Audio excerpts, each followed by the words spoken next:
প্রথম দাবিটা সেটা হচ্ছে বিএডিসি সহ সকল গবেষণা প্রতিষ্ঠানে 10ম গ্রেডের যে চাকরিটা আছে এটা সবার জন্য উন্মুক্ত করতে হবে, অর্থাৎ মেধার ভিত্তিতে এই 10ম গ্রেডটা সকলের জন্য উন্মুক্ত করতে হবে।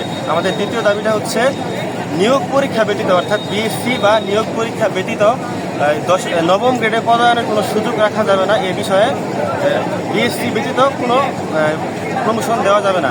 আমাদের যে তৃতীয় দাবি সেটা হচ্ছে কৃষিবিদ যে আমাদের পদটা, এই পদবিটা বিএসসি ছাড়া অন্য কোনো স্টুডেন্ট ব্যবহার করতে পারবে না, অর্থাৎ বিএসসি করা ছাড়া এই কৃষিবিদ পদবিটা ব্যবহার করতে পারবে না। এ বিষয়ে সরকারি প্রজ্ঞাপন জারি করে আমাদেরকে নিশ্চয়তা দিতে হবে।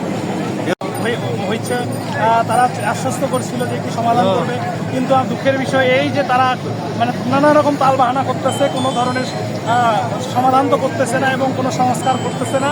আমরা এই জন্য আমরা আমাদের হার্ড লাইনে যেতে যাচ্ছি এবং আমরা ডে বাই ডে আমরা হার্ড লাইনে যাব এবং আমরা এটাও ধরে নিয়েছি এখানে যদি আমাদের রক্ত দিতে হয়, আমরা যদি আমাদের জীবনের বিনিময়ে হলেও এই দেশটাকে একটি মেধাভিত্তিক রাষ্ট্র এবং একটি কল্যাণমুখী রাষ্ট্রে পরিণত করতে আমরা ছাত্র সমাজ বদ্ধপরিকর।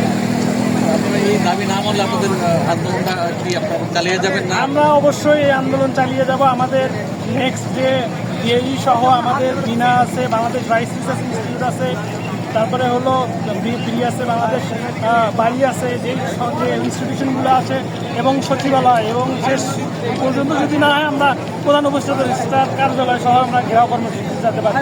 বাংলাদেশ কৃষি বিশ্ববিদ্যালয় এবং দেশের 9টি কৃষি বিশ্ববিদ্যালয়ে একসাথে পালিত এগ্রি ব্লকেটে যে সমস্ত কৃষিবিদ ভাইয়েরা এবং বোনেরা আমাদের সাথে অংশ নিয়েছেন, সবাইকে জানাচ্ছি অন্তঃস্থল থেকে সংগ্রামী শুভেচ্ছা।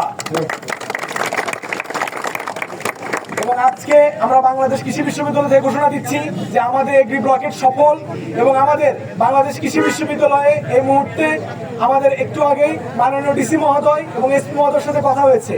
মাননীয় ডিসি মহোদয় এবং এসপি মহোদয়ের কাছে তারা আসার পরে আমরা আমাদের দাবিগুলো তাদের কাছে দিয়েছি এবং তারা সেই দাবিগুলোর সাথে শতভাগ সহমত পোষণ করেছেন এবং তারা এখানে উপস্থিত থাকা পূর্বক তারা আমাদেরকে জানিয়েছিলেন যে তারা হচ্ছে সরকারের উপর মহলে কথা বলবেন এবং সরকারের উপর মহলে আমরা মাননীয় কৃষি উপদেষ্টা মহোদয়ের কাছে কথা বলেছি আমাদের মাননীয় ডিসি মহোদয়ের মাধ্যমে এবং মাননীয় উপদেষ্টা মহোদয় তিনি বর্তমানে সিলেটে যাচ্ছেন, তিনি আমাদেরকে জানিয়েছেন তিনি মঙ্গলবারে আমাদের প্রতিনিধি দলের সাথে তিনি বসবেন। কৃষিবিদ তুমি কে আমি কে ডিপ্লোমার সিন্ডিকেট